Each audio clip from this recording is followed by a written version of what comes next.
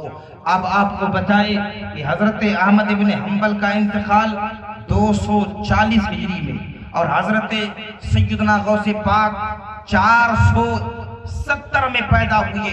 جو لوگ کہتے ہیں اللہ کے رسول مر کر مٹی میں مل گئے، جو کہتے ولی نہیں آ سکتے ہیں، یا غریب نواز نہیں آ سکتے ہیں، یا غوث پاک نہیں آ سکتے ہیں، قرآن کی وہ آیتیں جو بتوں کے حق میں نازل ہوئی ہے اہل اللہ پر چسپا کر رہے ہیں، وہ اپنے اوپر بیٹھی ہوئی مکھی نہیں ڈال سکتے ہیں، وہ یہ نہیں کر سکتے ہیں، وہ کسی کے نفع اور نقصان کے مالک نہیں ہے۔ میں بھی کہہ رہا ہوں ہاں کوئی نفع اور نقصان کا مالک نہیں ہے اللہ کے سوا، لیکن اللہ جب چاہتا ہے تو کسی کو مالک بھی بنا دیتا ہے، کسی کو مختار بھی بنا دیتا ہے۔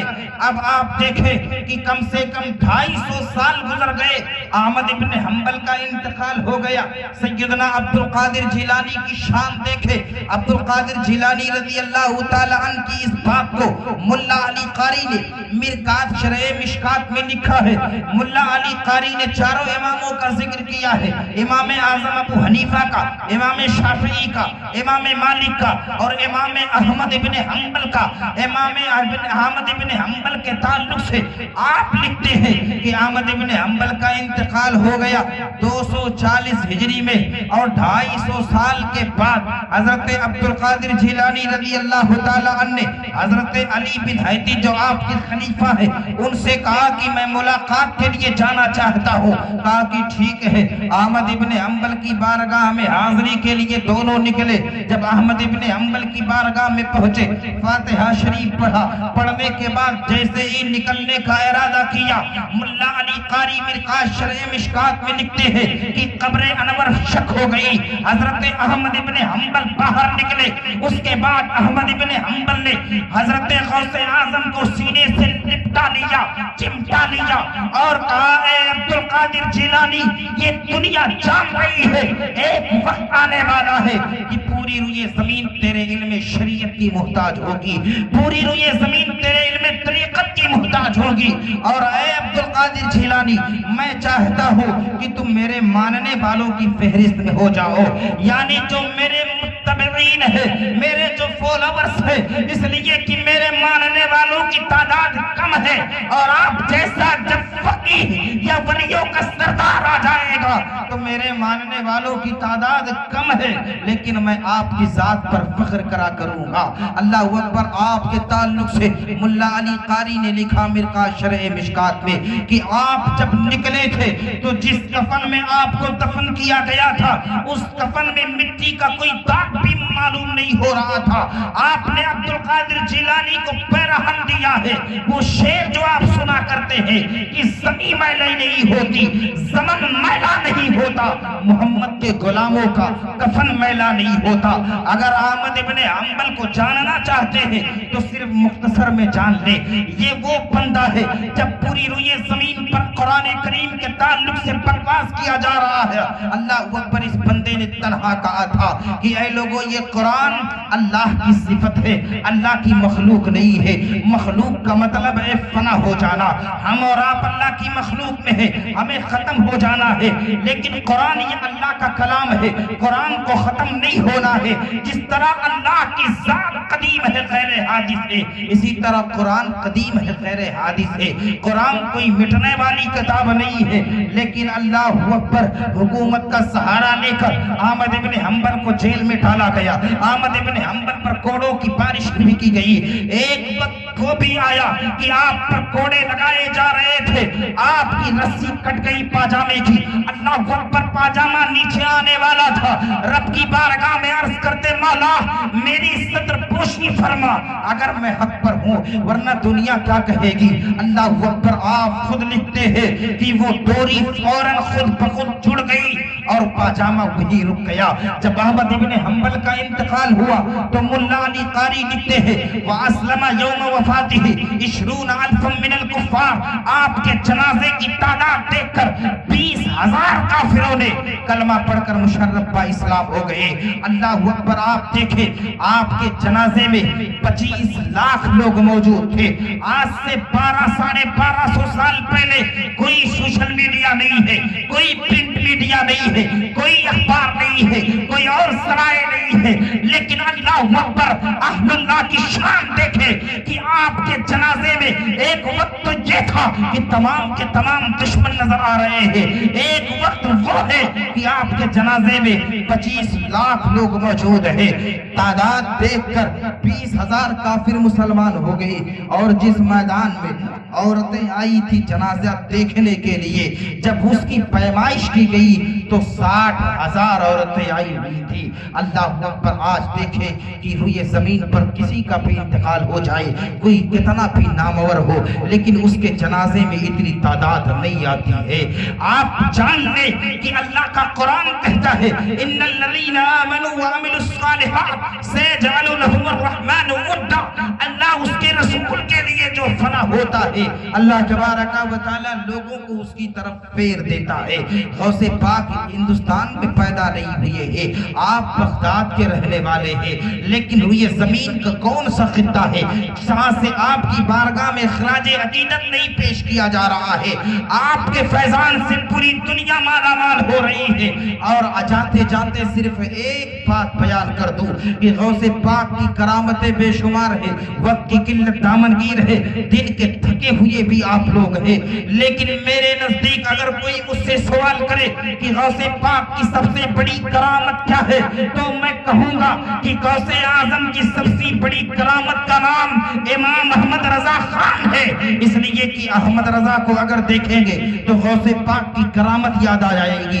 آپ سوچ رہے ہوں گے اتنا بڑا دعویٰ، کیا کوئی دلیل بھی ہے؟ دلیل ملاحظہ کریں، غوث اعظم رضی اللہ تعالیٰ عنہ کا فیضان کیسے اعلیٰ حضرت پر جاری ہو رہا تھا۔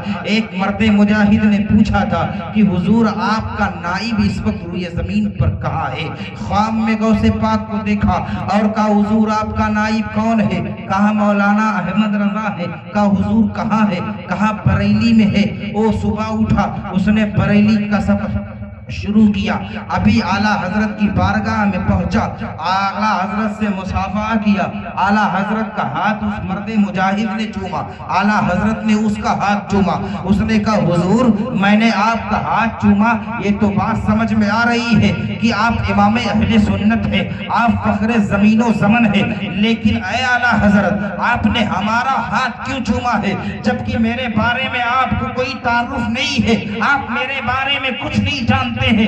امام محمد رضا فرماتے ہیں اس آدمی کے بارے میں جاننے کی کیا ضرورت ہے جس کے خواب میں میرا غوث آ رہا ہو۔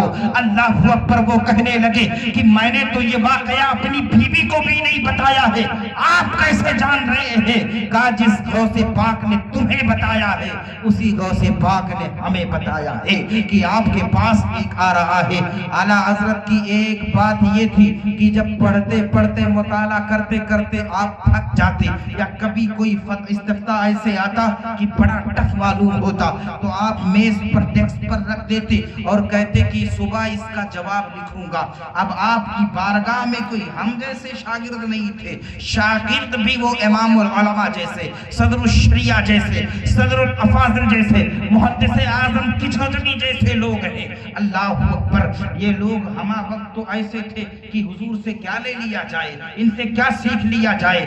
تمام کے تمام لوگ آپ کے وہ خلفاء جو آپ کی بارگاہ میں چند دن تھے، وہ اللہ اکبر آسمان کے سورج اور چاند کی طرح پوری دنیا میں پھیل گئے ہیں۔ وہ صدر الشریعہ علیہ الرحمہ ہو یا غلام عبدالعلیم میرٹھی علیہ الرحمہ ہو یا اس کے علاوہ علامہ سردار احمد جیسی ذات ہو، صدر الافاضل جیسی ذات ہو، محدث اعظم کچھوٹنی جیسی ذات ہو، ان لوگوں نے ایک دن مشورہ کیا کہ حضرت کے پاس جب کوئی سخت سوال آتا ہے، جب حضرت تھک جاتے ہیں تو کہتے ہیں کہ اس کا جواب صبح لکھ دوں گا، اور کوئی کتاب حجرے میں ہے نہیں، صبح جب اٹھتے ہیں تو کہتے صدر الشریعہ ادھر آؤ، قلم اور دوات لاؤ، صدر الافاضل ادھر آؤ، قلم اور دوات لاؤ،